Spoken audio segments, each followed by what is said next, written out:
ان دونوں کا انتقال ہو چکا تھا۔ دل کا حال کہیں تو کس سے کہیں؟ ان دو کی وجہ سے، حضرت ابو طالب اور حضرت خدیجہ کی وجہ سے حضور صلی اللہ علیہ وسلم کا دل بڑا رہتا تھا۔ حضرت خدیجہ ایسی بیوی تھی کہ جب تک حضور گھر میں رہتے تھے حضور کو فکر لاحق نہیں ہونے دیتی تھی، اور آپ کے چچا ابو طالب ان کی وجہ سے کھل کر کوئی کافر آپ پر حملہ نہیں کر سکتا تھا، اور یہ دونوں ہی لوگ جا چکے تھے۔ حضور صلی اللہ علیہ وسلم بڑے غمگین رہتے تھے، رنجیدہ رہتے تھے، مسکرانا بھی چھوڑ دیا آپ نے، بولنا کم کر دیا تھا۔ اتنے بڑے غم ہوں، گھر میں جو سب سے زیادہ دل کے قریب ہوں ان کا انتقال ہو جائے اور باہر کوئی اپنا نہ نظر آئے تو کیا حال ہوتا ہے۔ میرے آقا صلی اللہ علیہ وسلم پر وہ مشکلیں آئیں کہ آپ خود فرماتے ہیں کہ جتنی پریشانیوں کا سامنا اللہ کے دین کے لیے میں نے کیا ہے مجھ سے پہلے کسی نبی نے نہیں کیا۔ حضرت ابراہیم علیہ السلام کو نمرود نے آگ میں ڈلوایا، حضور فرماتے میری تکلیفوں کے آگے وہ بھی نہیں تھی۔ فرعون حضرت موسیٰ کے مقابلے میں بڑا ستاتا تھا، پریشان کرتا تھا، میرے نبی کے فرمان کا مطلب ہے کہ اس سے بھی زیادہ تکلیفیں مجھے دی گئی۔ حضرت زکریا کو قتل کر دیا گیا، حضور کے کہنے کا مطلب یہ ہے کہ ان کا قتل ہونا آسان تھا، میری مشکلیں زیادہ پریشان کرنے والی۔ حضرت نوح کو ان کی قوم نے بڑا ستایا تھا، لیکن اس سے بھی زیادہ مجھے ستایا گیا۔ فرماتے ہیں کہ حضرت ابراہیم کے سامنے ایک نمرود تھا، حضرت موسیٰ کے سامنے ایک فرعون تھا، لیکن میرے سامنے ہر گلی میں فرعون تھا، ہر موڑ پر نمرود تھا، بے شمار میرے سامنے فرعون اور نمرود تھے۔ تو اس رنجیدہ عالم میں حضور صلی اللہ علیہ وسلم کبھی کبھی اپنے گھر میں بھی آرام نہیں کرتے تھے کہ دشمن پتہ نہیں کب حملہ کر دیں، کب آپ کو قتل کر دیں۔ اس مہینے کی یعنی رجب کی 27ویں رات ہے، میرے آقا صلی اللہ علیہ وسلم حضرت ام ہانی کے گھر تشریف لے گئے۔ حضرت ام ہانی حضور صلی اللہ علیہ وسلم کی چچا زاد بہن ہے، حضرت علی رضی اللہ عنہ کی سگی بہن ہے، حضرت ابو طالب کی بیٹی ہے۔ ان کے گھر آپ تشریف لے گئے اور وہاں جا کے آپ نے آرام کیا۔ حضرت ام ہانی رضی اللہ عنہ نے عرض کیا یا رسول اللہ آپ اندر آرام کیجئے، میں پوری رات آپ کی پہرے داری کروں گی، پرندہ بھی پر نہیں مار پائے گا۔ حضرت ام ہانی رضی اللہ عنہ نے لاٹھی اٹھائی اور دروازے پر کھڑی ہو گئی، اندر حضور آرام فرما رہے، حضور سو گئے، لیکن میرے نبی فرماتے ہیں کہ مجھے اپنی طرح سونا مت سمجھنا، میری نیند کو اپنی نیند کی طرح مت سمجھ لینا۔ حضور فرماتے ہیں کہ میری آنکھیں سوتی ہیں، میرا دل جاگتا ہے۔ ہم جاگتے میں وہ نہیں دیکھتے ہیں جو وہ سو کر دیکھ لیتے ہیں، ہمیں جاگتے میں اتنا ہوش نہیں ہوتا ہے جتنا نبی کو سو کر کے بھی ہوش رہتا ہے۔ حضور سو گئے، ام ہانی رضی اللہ عنہا لاٹھی لے کر اپنے دروازے پر ادھر سے ادھر چکر لگانے لگی کہ کہیں مجھے نیند نہ آ جائے، دھوکہ نہ آ جائے، سستی نہ آ جائے، لاٹھی لیے دروازے پر پہرا لگا رہی ہیں. سبحان اللہ. اسلام میں دیکھو، اسلام یہ ہمارا دین ہے، اس کو ہر ایک کی ضرورت ہے. اس دین کے لیے یہ دین کیسے پھیلا؟ صرف مولویوں اور مفتیوں اور عالموں نے کی اس سے نہیں پھیلا ہے. اگر علماء کو ان کے حال پہ چھوڑ دو گے تو دین برباد ہو جائے گا، یہ سمجھ لینا. اور ہو رہا ہے، یہی حال ہے. یہ بہت مشکل دور ہے اسلام کا. علماء اسلام کو ثابت کرنے کے لیے دلیلیں دے سکتے ہیں، کتابیں دکھا سکتے ہیں، علم سے اپنے مضبوط دلائل کو پیش کر سکتے ہیں کہ ہمارا دین حق ہے. لیکن سنو، دین کو پھیلانے کے لیے روپیہ چاہیے، دین کو پھیلانے کے لیے دولت بھی چاہیے. وہ علماء کے پاس نہیں ہوگی. اگر علماء بزنس کرنے لگیں گے تو پھر وہ بھی آپ کی طرح ہو جائیں گے، دین لامارس ہو جائے گا. اور آپ علماء کو ان کے حال پہ چھوڑ دیں گے کہ مولاناؤں کا کام ہے صرف، تو دین لنگڑا ہو جائے گا. یہ سمجھ لیں. عالموں اور مالداروں کی، پیسے والوں کی ہمیشہ ایک رہی ہے، یہ دھیان رکھنا ہے. اسلام کی ہسٹری اٹھا کر آپ دیکھ لیں. عالم اور تاجر، بزنس مین اور عالم، جب یہ دونوں ساتھ رہیں گے دین کے کام کے لیے تب دین بڑھے گا. اور یہ دونوں الگ الگ ہو گئے تو بزنس مین بھی بیکار ہو گیا، وہ عالم بھی بیکار. نہ بزنس مین بغیر عالم کے صحیح بزنس کر پائے گا، حرام اور حلال کا تمیز نہیں کر پائے گا، اور نہ عالم بغیر بزنس مین کے دین کی خدمت کر پائے گا. تو اسلام میں جو جس لائق ہے اس کا حق ہے کہ اپنے دین کے لیے کام کرے. صرف مردوں نے دین کے لیے قربانیاں نہیں دی ہیں، یہ دیکھو عورتوں نے بھی قربانیاں پیش کی. حضرت ام ہانی رضی اللہ تعالیٰ عنہ، حضرت شیخ سعدی رحمۃ اللہ علیہ فرماتے ہیں، مجھے یہاں بزنس مین اور علماء کی بات پہ یاد آ گیا ان کا قول. فرماتے ہیں علماء را ضرب دے، علماء کو مان دو، علماء کو دولت دو، خوب دولت دو علماء کو، تاکہ وہ دین کی خدمت کریں. اور پیروں کو، فقیروں کو دولت مت دو کہ کہیں ایسا نہ ہو کہ وہ دولت کے چکر میں پڑ کے خدا کو نہ بھول جائے. کیا عالموں کو دولت دو؟ شیخ سعدی رحمۃ اللہ علیہ فرماتے ہیں عالموں کو دولت دو تاکہ وہ دین کی خدمت کریں، کتابیں خریدیں، دوسروں کو کتابیں پڑھائیں، دین کو پھیلائیں. اور پیروں فقیروں کو کچھ مت دو کہ وہ دنیا داری کے چکر میں کہیں اللہ اللہ سے غافل نہ ہو جائے. آج اس کا الٹا ہو رہا ہے. پیروں کی بلڈنگوں کی بلڈنگیں بن رہی ہیں، پیروں کے بینک کھاتے کھل ہیں، پیروں کے یہاں نذرانوں کے ڈھیر لگے ہوئے ہیں. ایک الٹا اور ہو رہا ہے کہ مزاروں پہ تو نذرانوں کے ڈبے بھرے ہوئے ہیں، کروڑوں روپیہ چڑھاوا مزاروں پہ چل رہا ہے، جبکہ مزار میں ایک پیسے کی ضرورت نہیں ہے اور مسجدیں مدرسے خالی پڑے جہاں ضرورت ہے پیسے کی. وہ ہے کہ نہیں بھائی؟ مسجد اور مدرسے کو روپے کی ضرورت ہے، مزار کو روپے کی کہاں ضرورت پڑ گئی ہے؟ بھائی مردہ کھائے گا تمہارا، مردے کو کپڑے پہناؤ گے، مردے کا علاج کراؤ گے جو دفن ہے وہاں. مردے کو کوئی پیسے کی ضرورت نہیں ہے.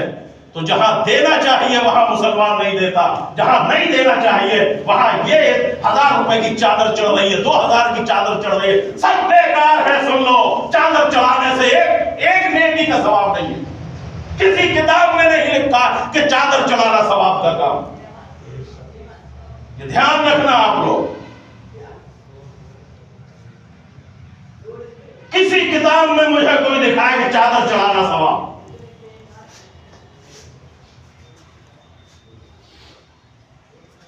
مانا شریف میں نجیب میاں صاحب کہتے ہیں کہ مزار پہ چادر ڈالنے سے بہتر ہے کسی غریب کی بچی کے سر پہ چادر ڈال دے، وہ ثواب. اس کو ضرورت ہے چادر کی، مزار کو ضرورت نہیں ہے تیری چادر.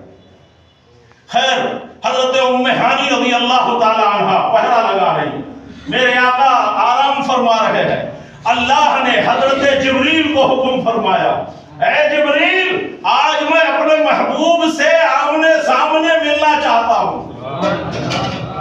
اے محبوب تمہارے ذریعے تو روز کلام ہوتا ہے، تمہیں بھیج کے تو نبی سے روز بات کرتا ہوں، آج میں یہ چاہتا ہوں کہ میرا نبی بھی غمگین ہے، میرے نبی کا چچا بھی ساتھ چھوڑ گیا، میرے نبی کی بیوی بھی ساتھ چھوڑ گئی، میرے نبی کے گھر کے باہر ہر گھر میں دشمن بسے ہوئے ہیں، اے میرے محبوب اے جبریل میں یہ چاہتا ہوں کہ میرا محبوب کو تم یہاں لے کر آؤ، دنیا کی ٹینشنوں سے دور، دنیا کی فکروں سے دور، دنیا کے لوازمات سے دور یہاں لاؤ جہاں نہ انسان ہو، نہ جن ہو، نہ فرشتہ ہو، نہ ہوا ہو، نہ آب ہو، نہ دنیا ہو، نہ دنیا داری ہو، میں رہوں، میرا محبوب رہے، وہ مجھے دیکھے میں اسے دیکھ لوں۔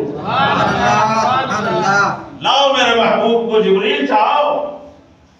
اے اللہ کیسے لاؤں، کیسے نہیں جانا؟ 70,000 فرشتوں کو لے جاؤ محبوب کے سواگت کے لیے، 70,000 فرشتوں کو محبوب کے سواگت کے لیے، استقبال کے لیے لے کر جاؤ۔ یہ دنیا والے، یہ مکے والے کیا جانے محمد کا مقام کیا ہے؟ میرے محبوب کو بلاؤ، 70,000 فرشتے لے جاؤ اور سنو، جنت کی جو سب سے بہترین سواری براق ہے وہ لے جاؤ محبوب کی سواری کے لیے۔ سبحان اللہ۔ اندھیری رات، مکے میں سناٹا، سب سوئے ہوئے ہیں، حضرت جبریل علیہ السلام 70,000 فرشتوں کو ساتھ لائے، جنتی سواری براق کو لے کر آئے، دروازے پر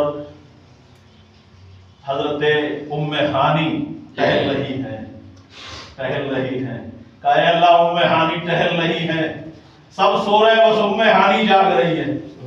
سبحان اللہ، کسی کو خبر نہ ہو، تیسرے کو پتہ نہ ہو۔ اللہ نے ہوا کو حکم دیا، ہوا کا ایسا ٹھنڈا جھونکا آیا کہ حضرت ام ہانی چوکھٹ سے ٹکی اور سو گئی۔ سبحان اللہ، یہ نہ سوئے اس لیے ٹہل رہی تھی، مگر اللہ کی مرضی ہے۔ سبحان اللہ، اللہ کیا نہیں کر سکتا ہے، ٹک کر سو گئی۔ اللہ نے کہا اے سورج خبردار جو آگے بڑھا، ٹھہر جا، اے چاند ٹھہر جا، تاروں ٹھہر جاؤ۔ زمانے کا نظام روک دیا اللہ نے، تھوڑی دیر میں معراج ہوئی، وقت ہوتا کہاں سے، وقت ہی روک دیا اللہ نے۔ بھائی وقت تو جب ہوتا جب چاند اور سورج آگے بڑھتے، ٹائم ہی رک گیا۔ سورج جہاں ہے وہیں رک، چاند جہاں ہے وہیں ٹھہر، محبوب کی سواری آ رہی ہے، یہ جام کر دو سارے راستے۔ دنیا کا جب کوئی بادشاہ چاہتا ہے تو اس کے راستے کے سارے ٹریفک کو روک دیا جاتا ہے، اللہ کا محبوب جا رہا ہے، یہ سارے ٹریفک کو، سارے نظام کو اللہ نے روک دیا، جام لگا دو سب، محبوب کی سواری آ رہی ہے۔ سب روک دیا۔ حضرت جبریل آئے، حضرت ام ہانی کی چھت کو شک کیا، چاک کیا، وہاں سے تشریف لائے۔ مکان کے چاروں طرف فرشتے گھر میں صفے بنائے، فرشتے کھڑے ہوئے ہیں۔ سبحان اللہ۔ حضرت جبریل آئے، آ کر دیکھا کہ اللہ کا محبوب سو رہا ہے، سو رہا ہے۔ اب حضرت جبریل شش و پنج میں پڑ گئے، اللہ نے کہا ہے کہ جلدی لاؤ، اور محبوب سو رہا ہے، اگر محبوب کو آواز دی، جگا دیا تو آرام میں خلل پڑ جائے گا، بے ادبی ہو جائے گی۔ اور یہاں عالم یہ ہے کہ اللہ نے قرآن میں فرمایا یا ایھا الذین آمنوا لا ترفعوا اصواتکم فوق صوت النبی، اے ایمان والو نبی کی آواز سے تمہاری آواز اونچی نہ ہو جائے۔ اگر میرے نبی کی آواز سے تمہاری آواز اونچی ہو گئی تو تمہارے اعمال مٹی میں مل جائیں گے اور تمہیں پتہ بھی نہیں چلے گا۔ صرف آواز، یہ قرآن میں لکھا ہے، صرف آواز، اللہ نے فرمایا میرے نبی کی آواز سے اونچی اگر آواز ہو گئی تو تمہاری نمازیں برباد، روزے برباد، حج برباد، زکات برباد، تلاوتیں برباد، عبادتیں برباد، رکوع سجدے سب برباد کر دوں گا اور تمہیں پتہ بھی نہیں چلے گا۔ اتنی بڑی سزا ہے نبی کی آواز سے اونچی آواز کرنے کی، تو جو کھلم کھلا نبی کی توہین کرے اس کی سزا کیا ہوگی؟ اللہ اکبر۔ نبی کونین صلی اللہ علیہ وسلم آرام فرمائے، حضرت جبریل سوچ رہے اگر جگاؤں تو بے ادبی اور نہ جگاؤں تو اللہ کے حکم کی نافرمانی، کروں کیا ہے؟ ادھر سے بھی پریشان ادھر سے بھی پریشان، نبی کے جاگنے کا انتظار کروں تو اللہ ناراض کہ دیر لگائی، اور اللہ کا حکم ہے کہ جلدی لاؤ۔ حضرت جبریل نے وہیں سے اللہ کی بارگاہ میں عرض کیا، اے پروردگار عالم تیرا محبوب سو رہا ہے، کیا کروں؟ کیسے جگاؤں؟ کیسے اٹھاؤں؟ کیسے بتاؤں؟ اور دیکھو میرا نبی جبریل سے زیادہ جانتا تھا کہ آج مجھے معراج میں جانا ہے، لیکن ایسے سو رہا ہے محبوب جیسے پتا ہی نہیں ہے۔ ایسا کوئی محبوب ہوا ہے نہ کہیں ہے، بیٹھا ہے چٹائی پہ مگر عرش نشیں ہے۔ اللہ اکبر۔ ایسے سو رہے جیسے کسی کچھ پتا ہی نہیں ہے، لیکن جبریل کو جو معلوم نہیں ہے وہ نبی جانتے ہیں کہ آج ہمیں کہاں جانا ہے۔ لیکن یہاں تو دکھانا کچھ اور تھا نا، معراج میں اللہ کو محبوب کا رتبہ دکھانا تھا کہ میرا محبوب ہے کیا۔ اے اللہ کیا کروں؟ اللہ نے فرمایا جبریل خبردار، میرے محبوب کو آواز دے کے مت جگانا، خبردار ہاتھ پکڑ کے مت ہلانا، خبردار پاؤں پکڑ کے مت ہلانا، محبوب کو تکلیف نہ ہو، محبوب کے آرام میں خلل نہ پڑے، محبوب کے دل پر کوئی بات کوئی چیز گرا نہ گزرے، ورنہ سمجھ لینا تمہارا مرتبہ چلا جائے گا۔ یہ جبریل کون ہے؟ فرشتوں کے سردار ہیں، معصوموں کے سردار ہیں، فرما برداروں کے سردار ہیں، اللہ کے حکم کے پیروکاروں کے سردار ہیں، بے گناہوں کے سردار ہیں، نوری مخلوق کے سردار ہیں، ذو القوت المتین ہیں، حامل وحی الہی ہیں، مکین سدرہ ہیں۔ یہ جبریل کا اتنا بڑا مقام، اللہ اکبر۔ اے جبریل محبوب کو اور لوگوں کی طرح مت جگانا۔ اے اللہ پھر کیا کروں؟ اللہ نے فرمایا قبل قدمے، جبریل میرے محبوب کے قدموں کو چوم لے۔ زور سے بولو سبحان اللہ۔ جبریل محمد کے پاؤں دیکھ رہا ہے نا، یہ میں نے تیری آنکھیں نوری کافوری آج ہی کے دن کے لیے بنائی ہے۔ میرا محبوب سو رہا ہے، اپنی ٹھنڈی ٹھنڈی آنکھیں محبوب کے تلووں میں لگا دے۔ محبوب کے قبل قدم ہے، میرے محبوب کے دونوں پاؤں کو چوم، پاؤں کو بوسا دے۔ حضرت جبریل نبی کے قدموں میں بیٹھ گئے۔ سبحان، نبی کا تلوہ حضرت جبریل کی آنکھیں، جبریل محبوب کے تلووں سے آنکھیں مل رہے ہیں، آنکھیں مل رہے ہیں، دھیرے دھیرے آنکھیں مل رہے ہیں۔ دیکھ لو نبی کا مرتبہ کیا ہے۔ جہاں جبریل کی حد ختم ہوتی ہے وہاں سے مصطفیٰ کی حد شروع ہوتی ہے۔ جہاں جبریل کا مقام ختم وہاں سے نبی کا مقام شروع ہوتا ہے۔ جہاں نبی کے پاؤں ہے وہاں جبریل کا سر ہے۔ اللہ اکبر۔ جب میرے نبی نے اپنے تلووں میں ٹھنڈک محسوس کی تو آنکھیں کھولی، فرمایا جبریل کیا بات ہے؟ کہ یا رسول اللہ مجھے اللہ نے بھیجا ہے۔ کہ ہاں تمہیں اللہ نے بھیجا ہے، اور اللہ ہی تمہیں بھیجتا ہے، تم تو آتے رہتے ہو میرے پاس، لیکن آج یہ عجیب انداز کیسا ہے تمہارے آنے کا؟ یہ اتنے فرشتے ہزاروں، یہ سب کیا ہے؟ یا رسول اللہ اللہ نے آپ کو بلایا ہے، ابھی تک آتا تھا تو اللہ کا کلام لے کر آتا تھا، آج آپ کو اللہ نے بلایا ہے، سبحان اللہ، اللہ نے بلایا ہے، آپ میرے ساتھ چلیں۔ ان اللہ تعالی یدعوک، اے محبوب اللہ نے آپ کو بلایا، وانا حاملک الی اللہ، اور میں آپ کو اللہ کی طرف لے جانے کے لیے آیا ہوں۔ حضرت جبریل علیہ السلام نے جب کہا تو آقا علیہ السلام فوراً تیار ہو گئے، حضرت ام ہانی کے گھر سے آئے خانہ کعبہ میں، خانہ کعبہ میں آئے اور وہاں آ کر کے حضرت جبریل علیہ السلام نے نبی کا شق صدر فرمایا۔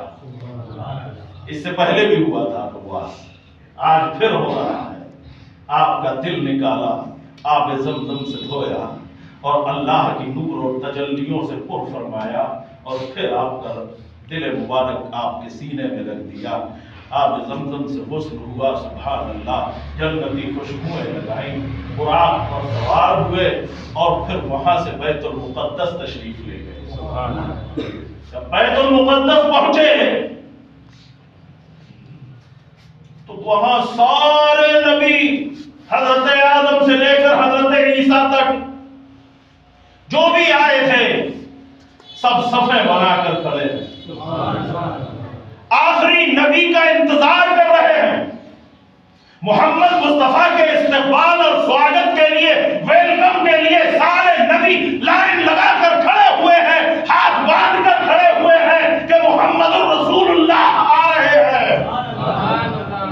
میرے نبی سے پہلے جنہوں نے ساری دنیا پر حکومت کی تھی وہ سلیمان علیہ السلام بھی ہاتھ باندھے کھڑے ہیں، جن کے ہاتھوں میں لوہا موم ہو جاتا تھا وہ حضرت داؤد بھی صفیں بنا کر کھڑے ہوئے ہیں، وہ آدم علیہ السلام جو ہر انسان کے باپ ہیں وہ بھی محمد کے لیے ہاتھ باندھ کر کھڑے ہوئے ہیں، وہ ابراہیم خلیل اللہ جنہوں نے کعبے کو تعمیر کیا تھا جو محمد مصطفیٰ کے جد امجد ہے، آج وہ بھی لائن لگا کر ہاتھ باندھ کر محمد کے استقبال کے لیے کھڑے ہیں، وہ اسماعیل ذبیح اللہ جو رسول اللہ کے جد امجد ہے، جو بانی مکہ معظمہ ہے، اللہ اکبر، جن کی یاد میں قربانی ہو رہی ہے، وہ اسماعیل بھی ہاتھ باندھ کر محمد کے استقبال کے لیے کھڑے ہیں، وہ حضرت یوسف جن کا خوبصورتی اور حسن و جمال دیکھ کر مصر کی عورتوں نے انگلیاں کاٹ لی اور خبر نہ لگی، آج وہ حسن و جمال کا پیکر بھی محمد کے استقبال کے لیے ہاتھ باندھ کر کھڑا ہوا ہے، وہ حضرت یونس جنہیں اللہ نے مچھلی کے پیٹ میں بھی زندہ رکھا تھا، آج وہ بھی محمد کے استقبال کے لیے ہاتھ باندھے کھڑے ہوئے ہیں، وہ حضرت موسیٰ جن کا جلال اللہ اکبر، جنہوں نے کوہ طور پر خدا سے کلام کیا تھا، آج وہ بھی محمد کے استقبال کے لیے ہاتھ باندھ کر کھڑے ہیں، وہ عیسیٰ روح اللہ جن کے ہاتھ میں اللہ نے وہ معجزہ عطا فرمایا تھا جو مٹی کی چڑیا بنا کر دم کرتے تھے تو اڑ جایا کرتی تھی، وہ عیسیٰ روح اللہ جو مادرزاد اندھوں اور کوڑیوں کو بھی شفا دیا کرتے تھے، آج وہ بھی محمد کے استقبال کے لیے کھڑے ہوئے ہیں، حضرت آدم سے لے کر حضرت عیسیٰ تک سارے نبی آج محمد کے استقبال میں کھڑے ہیں۔ ارے یہ تو نبی سے پہلے آئے ہیں، ان میں کوئی نبی کا دادا ہے، ارے یہ محمد بھی انہی کی اولاد میں ہے، آخر بعد والے کے استقبال کے لیے یہ پہلے والے کیوں کھڑے ہیں؟ تو سب بیک زبان کہیں گے اے لوگو سنو سنو، ہم نبی بنائے گئے تھے تو محمد کی بدولت بنائے گئے، ہمیں جو کمال ملے تھے وہ انہی کے صدقے میں ملے تھے، ہم آئے تھے وہ محمد کی بشارت دینے آئے تھے، محمد کا اعلان کرنے آئے تھے، محمد آئے ہیں اللہ کا دین مکمل کرنے کے لیے، ہم محمد کے لیے آئے تھے۔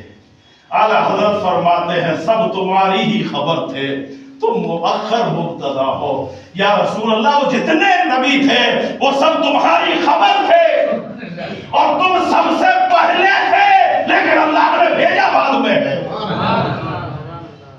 حضرت آدم علیہ السلام فرماتے ہیں کہ اے لوگوں سنو، ظاہر میں تو میں محمد کا باپ ہوں، کیا ظاہر میں تو میں محمد کا باپ ہوں، کیونکہ وہ سب ہر انسان کے باپ ہے، تو ہمارے نبی بھی انسان ہیں، ان کے بھی باپ ہیں، کہ ظاہر میں تو میں محمد کا باپ ہوں لیکن حقیقت میں محمد میرے باپ ہے. کیوں؟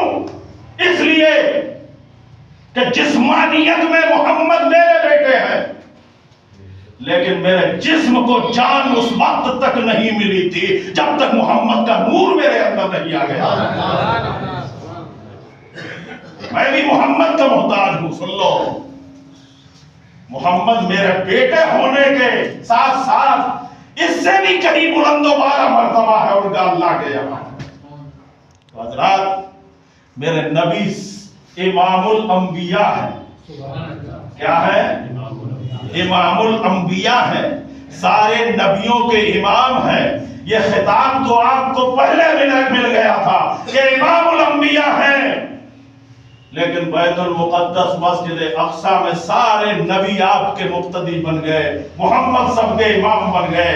کائنات نے دیکھ لیا کہ ہاں واقعی محمد نبیوں کے امام ہے. ظاہر ہو رہا ہے. حضرات